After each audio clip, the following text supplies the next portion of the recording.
Dear students, welcome you all to the Pharma Jurisprudence online class.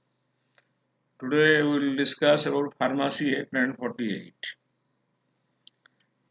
Earlier we have discussed about the Drugs and Cosmetic Act 1940. Actually it was early, it is a big act. So some portion we have covered.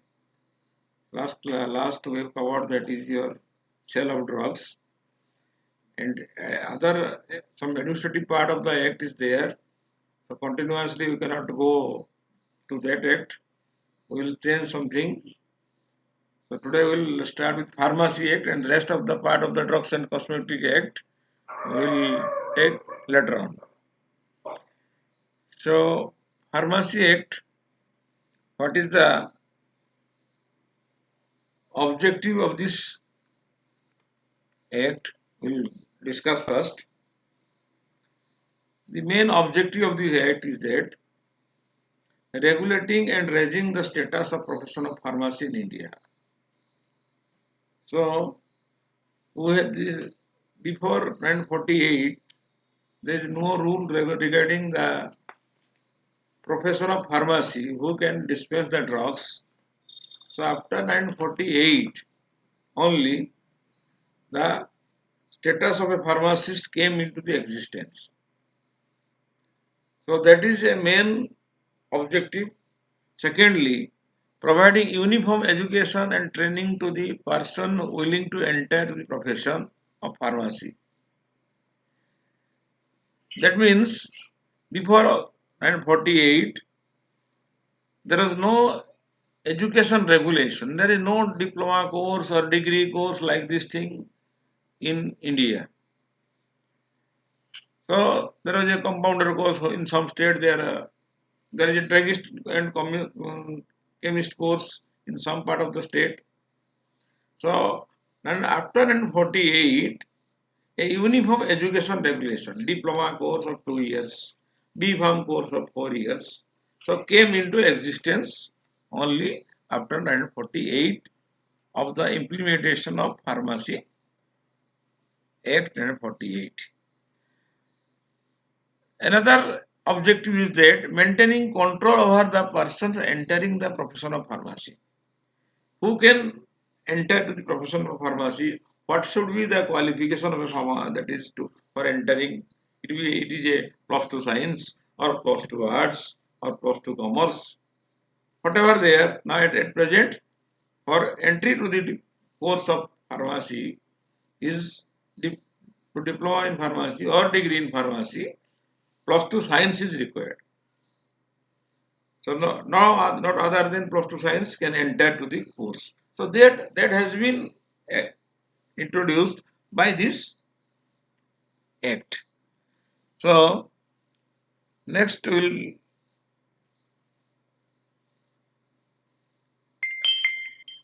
so, some definition is there. Definition that is not much important. Only important is that yes, registered pharmacist. So who will told as a registered pharmacist? What do you mean by registered pharmacist?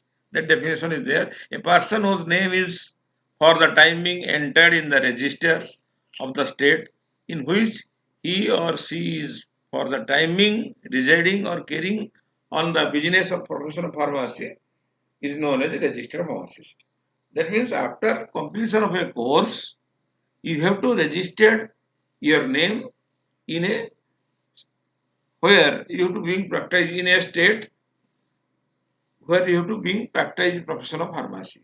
So that you have to register your name. You will get a registered pharmacy certificate or registration number under which you can dispense the drugs or you can open a chemist and druggist shop. So that is known as a registered pharmacy. So again, this important part of this is that here Pharmacy Council of India today we will study. So Pharmacy Council of India, it will come in the exam as a long question of carrying 10 marks at least minimum. So that is very important. It is a 100% question in all examinations it is coming. So what is the Pharmacy Council of India? So likewise, Medical Council of India, Dental Council of India. In pharmacy profession, this is the central body, highest body, who is controlling the profession of pharmacy. All rule, regulation, etc. Whatever you are now reading, the pharmacy course, diploma, or degree, all syllabus, etc. is done by Pharmacy Council of India. So, Pharmacy Council of India is a central body constituted in the year soon after 1 year of the Pharmacy Act in 1949. So, 1948 Pharmacy Act, after 1 year, and in 1949 the Pharmacy Council of India is constituted, and it is reconstituted every 5 years. Every 5 years, that body has that is their some composition is there. I will study, so that members, so elected members, some nominated members, some ex officio members, three categories of members are there. Taking this, the span of this council is 5 years. After 5 years, again it will be reconstituted. So then we'll see who are elected members. So elected, one is your elected, other is your selected, other is your nominated. So elected means by casting vote. So that category of members are there. So six members, they are all teachers elected by UGC, and at least one teacher is from pharmacy, pharmaceutical chemistry, pharmacognosy, and pharmacology. So UGC will elect 6 teaching staff from a recognized college imparting pharmacy profession. From the teachers, out of that 4 teachers, 4 must be having this discipline. What I told, on pharmacy means the pharmaceutics, pharmaceutical chemistry, pharmacognosy, and pharmacology. Another group of members is one member will be elected by Medical Council of India. So, like Pharmacy Council of India is some constituted taking some members, Medical Council of India is also constituted. So, among Medical Council of India, one member will be elected, and he will be represented to our Pharmacy Council of India. Another group is that one member will be elected by State Council, who shall be a registered pharmacist. So again, one member out in the state of Odisha or West Bengal, in any state, they can come as a member, registered pharmacist. They will be a member, elected member to the council. So next category is your nominated members. So nominated members are their members. No casting of vote is there. Government have to select. Like I am, suppose I will select as you are the prefect or that monitor of this class. This is no casting vote. They will nominate it. So in that nominated group, just 6 members nominated by central government. Central government will nominate 6 persons, out of which 4 persons shall be possessing a degree or diploma in pharmacy or practicing pharmacy profession.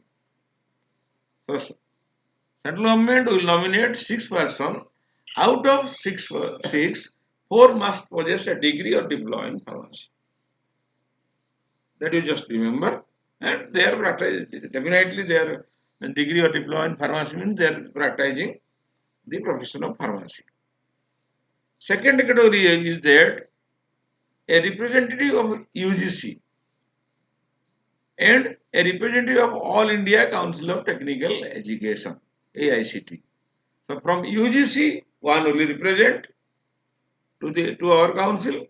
They will come. The government will nominate one person, and one person will come from All India Council of Technical Education, AICT. They will be nominated member of our council. And third category is that one member nominated by each state government. who shall be a registered pharmacist. So again, one member nominated by each state government. Each state government will nominate one person who shall be, suppose in 30 that is state is there. So in 30 state, 30 registered pharmacists will be nominated by the government and they will represent to the council, pharmacy council. Next is your ex officio members. So ex officio members means they are very highly qualified persons, but they will not hold any official post like president, like vice president, like treasurer. They will not give. There will not be any post of the council. Hold the post of the in any council. They are advisory in nature. They can advise the council. Mm. So that category of member is known as your ex officio member. So under that categories, the Director General of Health Services one member. The Director General of Health Services all over India. India one person is there who is the Director General of Health Services. Second is the Director of Central Drug Laboratory. So our one Central Drug Laboratory is there later on in the your DC Act, Drugs and Cosmetic Act. I will study detail about the drugs Central Drugs Laboratory. It is situated in Calcutta, Central Drug Laboratory. So the director of the Central Drug Laboratory will also a ex officio member. And the Drugs Control of India. Every state has a drugs control in that who is giving the licensing authority, drugs control of the state. But one person is there who is known as the Drugs Control of India. So he will be the member of the council. So these three persons are ex officio member of the council. So this is the constitution of the Pharmacy Council of India. So whatever written in this here, so you have to write down in that line. And this again this just in brief that is there. They will elect some president, vice president among them. That is for smooth running all this council. Then the council also appoint a register who is also acting as a secretary and other official manual servants they can, so that one or two line you can add. And that is next these elected nominated members they can hold the post for 5 years. I have told earlier it is reconstituted every 5 years. So in during this anybody who is suppose resigned or some by mishap or on death or something like this thing, renomination can be done, but the renomination for the remaining period only it is there. Yeah. So this is all from 2 to 3 lines you write down. Then come to function of Pharmacy Council of India. So one that is question will come. Write down the constitution and function of Pharmacy Council of India.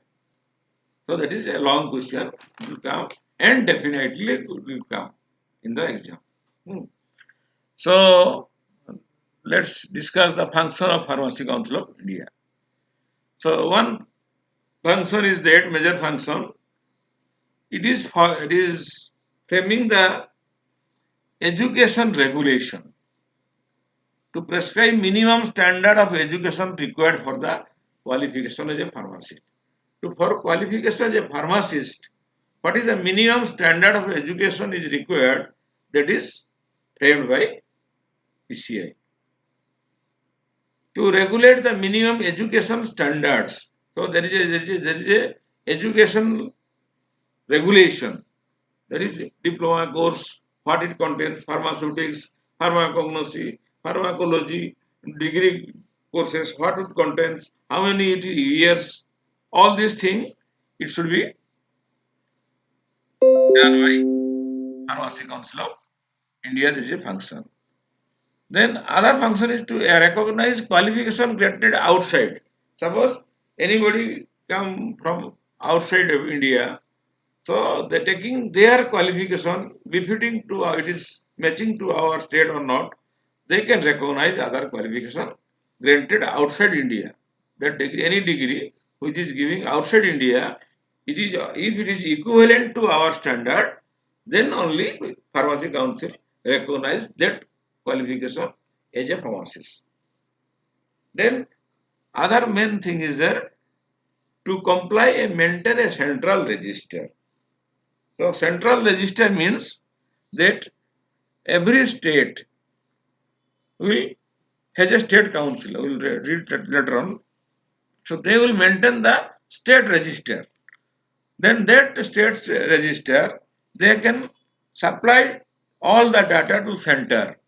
So in center they will maintain this council maintain the total number of pharmacists present in India. How many total number of degree pharmacists? How many total number of diploma pharmacists are there? They have registered as per the record. So they are maintaining that register. So this is all about your Pharmacy Council of India,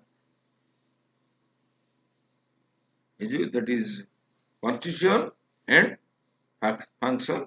So for today, this much is there. Next, we'll discuss other part. Thank you all.